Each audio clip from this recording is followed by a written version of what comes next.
warahmatullahi wabarakatuh. Apa kabar teman-teman? Oke, kembali lagi dalam pembelajaran fisika.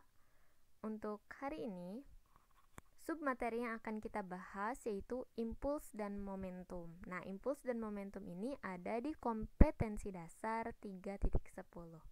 Oke, langsung saja. Nah, sekarang kita masuk ke pembahasan pertama.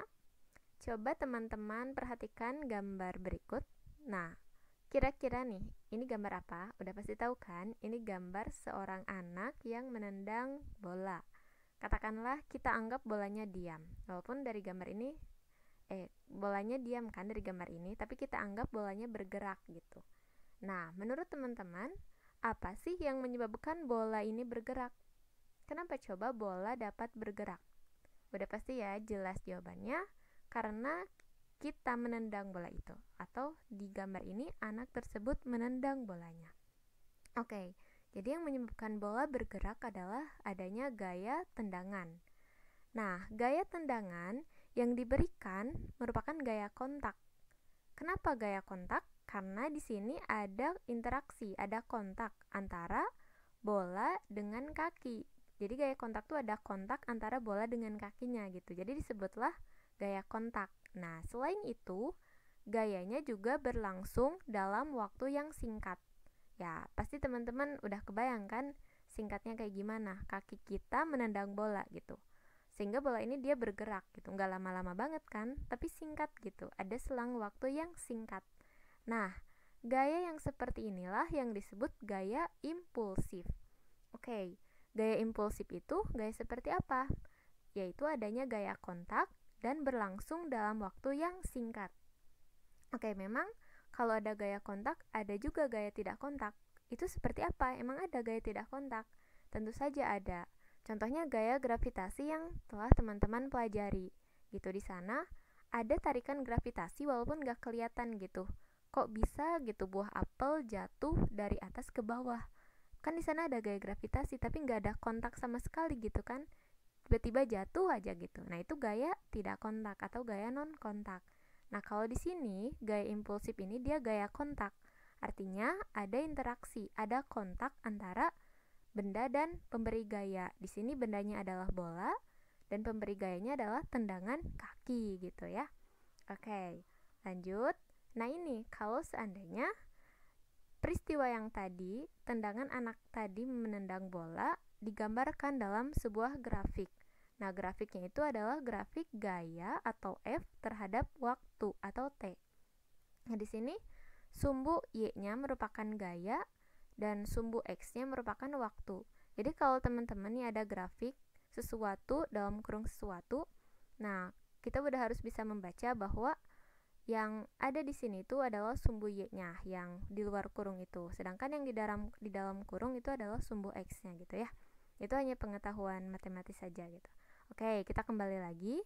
Kalau seandainya peristiwa menendang bola tadi digambarkan dalam sebuah grafik gaya terhadap waktu atau F terhadap T. Nah, di sini sumbu Y-nya gaya dan sumbu X-nya adalah T atau waktu. Pada waktu T1 atau waktu tertentu ya, waktu mula-mula, gaya yang diberikan itu sedikit. Ya, sedikit, lalu akan mencapai pada suatu titik, yaitu titik puncak, gayanya itu maksimal dan akan kembali turun pada selang waktu T2 gitu. Jadi ketika kita menendang bola, kita memberikan gaya yang mula-mula itu kecil, tapi lambat-lambat akan menjadi gaya yang maksimum di titik tertentu gitu. Nah, seperti ini kalau digambarkan dalam grafik gitu ya. Oke, udah paham ya? Jadi peristiwanya itu sangat singkat. Di sini ada selang waktu. Selang waktu itu delta T. Delta T itu merupakan selang waktu T2 dikurangi T1 gitu ya, selisih waktunya. Dan di sini ada gaya gitu. Oke, selanjutnya nih, jika gaya impulsif yang berubah terhadap waktu kita dekati dengan gaya rata-rata konstan F dan kita kali dengan selang waktu singkat selama gaya impulsif bekerja, maka kita akan mendapatkan besaran baru yang disebut impuls. Nah, di sini kalau seandainya grafik yang tadi, grafik gaya terhadap waktu yang telah kita dapatkan dari peristiwa menendang bola, kita ambil rata-ratanya. Jadi di sini kita ambil untuk bentuk grafik yang seperti ini kan kita susah ya untuk menganalisisnya. Kita ambil misalkan nih yang di atas ini kita potong dan kita anggaplah ini menjadi suatu bangun yang kotak gitu ya, seperti ini.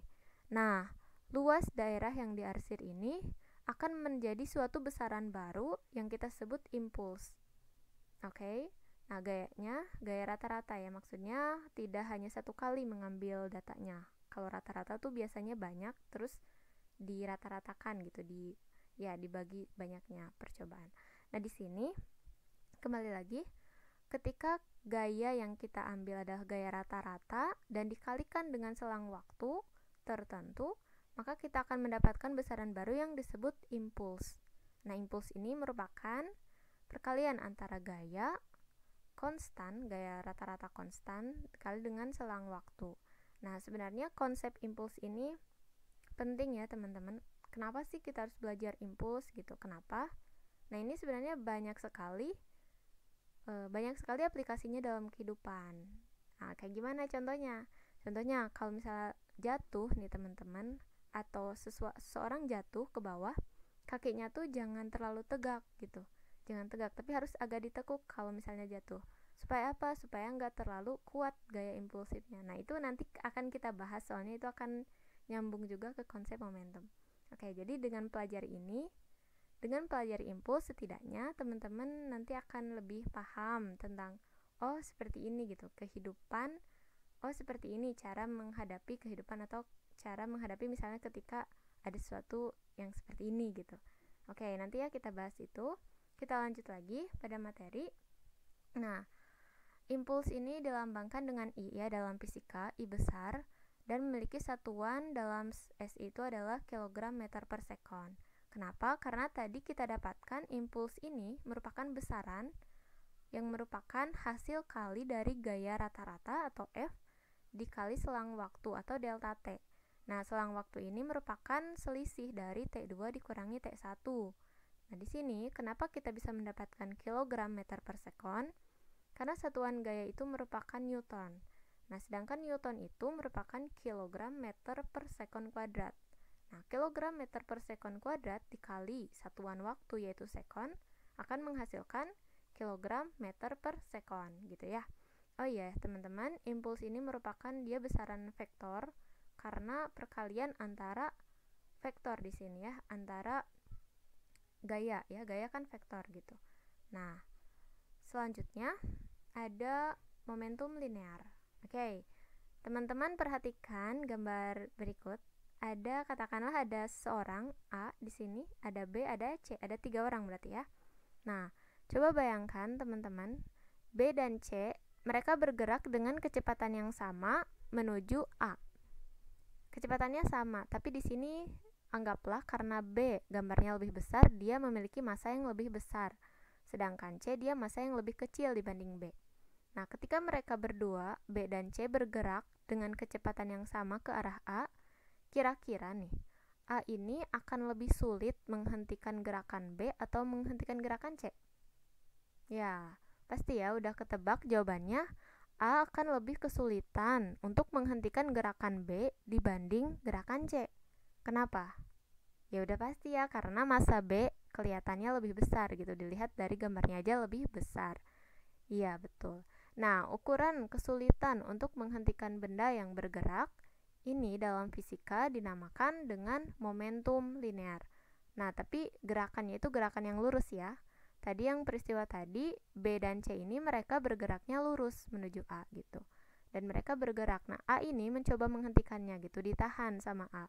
Nah, A ini sebenarnya merasakan momentum dari B dan C gitu. Jadi momentum ini ukuran kesulitan untuk menghentikan benda yang bergerak. Bukan momentum dalam istilah bahasa sehari-hari ya. Ini momentum dalam istilah fisika gitu. Oke. Nah, momentum linear dilambangkan dengan P kecil ya teman-teman.